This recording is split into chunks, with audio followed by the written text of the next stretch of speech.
नमस्कार, आप देख रहे हैं न्यूज़ 9 भारत और मैं हूं आपके साथ अशोक चौहान। देश और दुनिया की तमाम खबरों पर आइए डालते हैं एक नजर। खबर है दिल्ली के जहांगीरपुरी से। इलाके के जी ब्लॉक में एक महिला की संदिग्ध हालत में डेड बॉडी मिली, जिसे मृत महिला के ससुराल वालों खुदकुशी बता रहे हैं। मृतक महिला का नाम पूनम, जिसकी उम्र 32 साल है, जिसकी शादी 10 साल पहले जहांगीरपुरी में रहने वाले एक शख्स के साथ हुई थी। शादी के 10 साल बाद भी मृतका का कोई बच्चा नहीं हुआ, जिसकी वजह से वह परेशान रहती थी। इस बात का जिक्र करते हुए मृतका के एक सुसाइड नोट भी किया, जिसमें अपने ससुराल और परिवार वालों से माफ़ी भी मांग रही है और उन्हें परेशान न करने की जिक्र भी किया, जिसकी सूचना पुलिस को दी गई। पुलिस ने शव को कब्जे में लेकर पोस्टमार्टम के लिए भिजवा दिया और मामले की जाँच कर रही है। जहांगीरपुरी के जी ब्लॉक में पूनम 32 साल की महिला एक कमरे में डेड बॉडी मिली, जिसे मृतका के ससुराल वाले आत्महत्या बता रहे हैं। मृतक महिला ने मरने से पहले सुसाइड नोट भी छोड़ा था, जिसमें साफ साफ बताया गया है कि महिला के शादी के 10 साल बाद तक भी कोई बच्चा नहीं हुआ और जिसकी आगे भी कोई उम्मीद नहीं थी। इस बात से लगातार परेशानी के चलते पूनम ने फांसी के फंदे से लटक कर खुदकुशी कर ली। पूनम की आत्महत्या की सूचना के बाद मायके वालों को दी गई। खुदकुशी की सूचना मिलने के बाद मायके वाले जहांगीरपुरी में पहुंचे तो वह इसे आत्महत्या नहीं, हत्या बता रहे हैं और पुलिस से आरोपियों की गिरफ्तारी कर इंसाफ की मांग कर रहे हैं। लेकिन वहीं पूनम के मायके वालों का आरोप है कि उसके ससुराल वाले शादी के 10 साल बाद भी बच्चा ना होने की वजह से परेशान करते थे और बार बार तलाक देने की धमकी देते थे। बार बार दूसरी शादी करने तक की धमकी दी गई, कई बार अपने ससुराल वालों को भी दी। पूनम के पति ने अपने ससुराल वालों से अपना कर्जा चुकाने के लिए 2 लाख रुपए भी उधार लिए, जिसे नहीं चुका पाने की स्थिति में पूनम के साथ मारपीट भी करता था।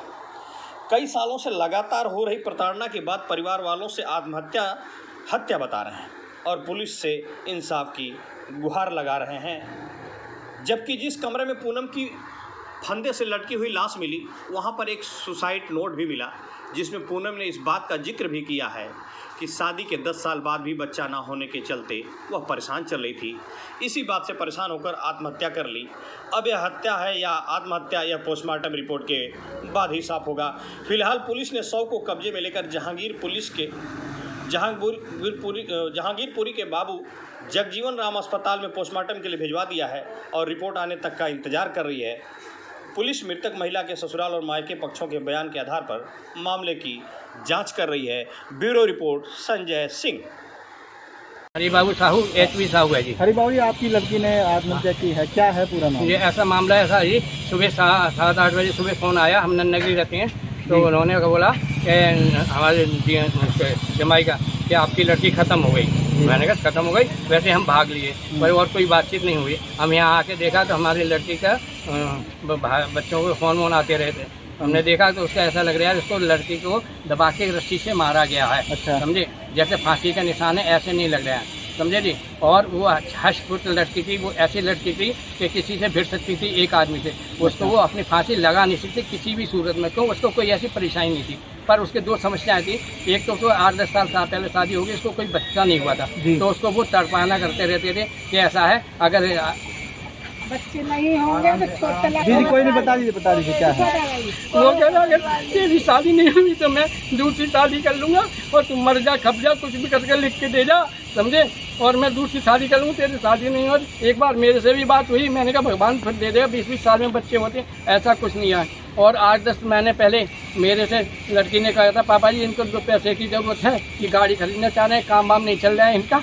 तो मैंने क्या बात है बेटा, क्या हाँ कर्जा पानी हो गया? तो मैंने उनको 2 लाख रुपए दे दिए कैश में, और मैंने कहा ऐसा हमारे को चाहिए, हमारी लड़की की शादी होगी, हम तो अभी प्लाट व्लाट लेंगे तो आपको देना पड़ेंगे। तो अब क्या कार्रवाई की मांग कर रहे हैं आप? तो हम कार्रवाई की ये मतलब बात वो यही है कि हमने 2 लाख रुपए वो मांगे थे अभी 22 तारीख को। हमने कहा आपने 22 तारीख की बोला कि 22 तारीख को आपके पैसे मिल जाएंगे, तो आप पैसे देने आ रहे हो या हम लेने आए?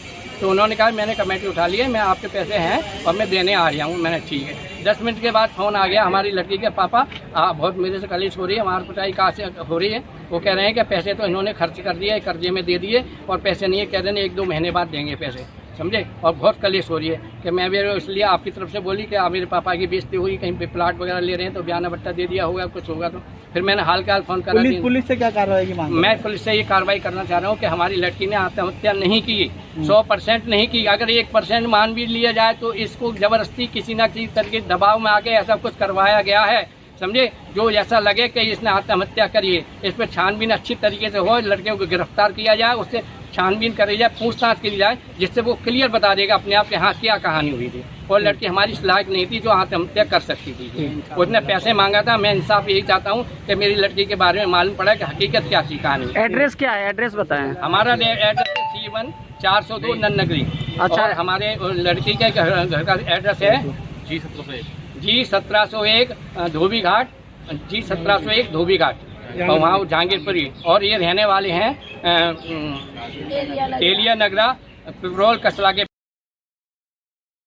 वो कभी गलत काम नहीं कर सकती और एक आदमी से बराबर की टक्कर ले सकती थी। हमारा साथ देती है हमेशा, हमें हमारी हिम्मत बढ़ाती है, वो अपने आप को ऐसा नहीं करती। और कुछ लोगों से हमें ये मालूम पड़ा, अभी लोग आ गए तो उसके बिस्तर वहाँ पे कमरे पे, जब तक पुलिस ने ताला नहीं लगाया। आप लोग क्या चाहते हैं, दिल्ली पुलिस से क्या चाहते इंसाफ चाहते हैं, उसके लिए सजा चाहते और उसकी बिस्तर के ऊपर चूड़ियाँ पड़ी मिली हैं, लोगों ने बताया था, और कपड़े पड़े मिले हैं, समझे। तो छानबीन की जाए, चूड़ियाँ कैसे टूटी मिल गई उसको। वो हमेशा मुझे हिम्मत देती है, हमेशा मुझे हिम्मत देती है। उसके बिस्तर पे कपड़े। अरविंद भाई, भतीजे आपकी क्या है पूरा मामला में? बच्चों के पीछे ये दुखी करता था, तलाक देने की धमकी दे के आया 2 बारी मेरे पास। अच्छा। कि चाची से छोड़ूंगा, मेरी माँ बहन सब बोलती हैं इसके बच्चे नहीं होंगे, इसको मैं तलाक देना चाहता हूँ। मैंने इसको डाटा मैन की ऐसे लिखा थे, बच्चे तो हो ही जाएंगे, सबके हो जाते। अभी 10 साल ही हुई है, कोई ज्यादा दिन तो हुए नहीं है। और चेकअप तुम अपना कराओ, तो इसलिए चेकअप भी नहीं कराया दीनदयाल में। उसको ही भेजता, 6 महीने इलाज कराता, 6 महीने इसकी माँ गाँव ले जाती, झाड़ा फूकी कराती। अच्छा। इलाज इसने ढंग से नहीं कराया उसका।